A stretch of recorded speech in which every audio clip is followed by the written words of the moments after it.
जब हम प्रेजेंट में आई गो बोलते हैं तो पास्ट में हम क्या बोलेंगे? I went. जब हम पास्ट में आई वेंट बोलते हैं तो फ्यूचर में क्या बोलेंगे? बस यहाँ पे फ्यूचर में तो सिंपल है, हम यहाँ पे सिर्फ विल लगाएंगे, आई विल गो। जब हम प्रेजेंट में आई बाय बोलते हैं तो हम पास्ट में आई बाउट बाउट। जब हम फ्यूचर में बोलेंगे तो आई विल बाय।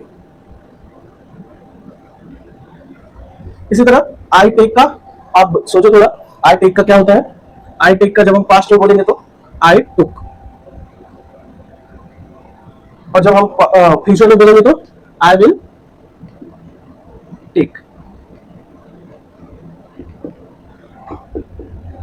जब हम आई कम का हम क्या बोलेंगे? प्रेजेंट में आई कम, इसका पास्ट में क्या होगा? I came.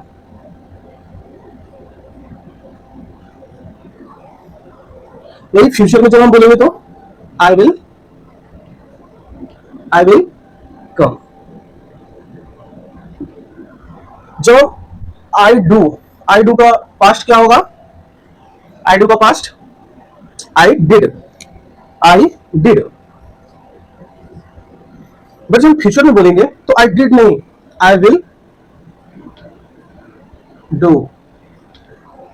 फ्यूचर में विल और सेल का यूज होता है। अब से मॉडर्न इंग्लिश में सेल बहुत कम ही यूज होते हैं, वैसे पहले भी बहुत कम यूज होते थे, और अब ना के बराबर ही सेल यूज होते हैं। ज्यादातर केस में विल ही यूज होता है।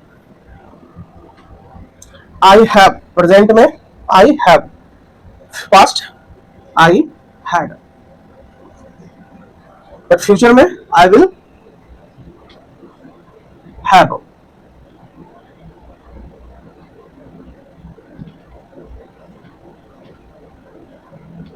I will have। I know, इसका पास्ट क्या होगा? I knew।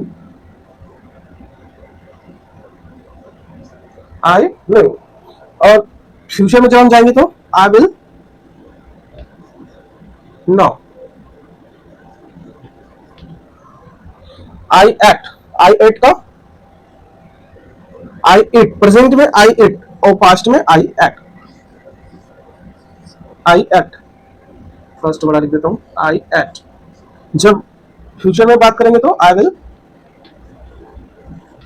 इट। ये हमारा प्रेजेंट, पास्ट और फ्यूचर है।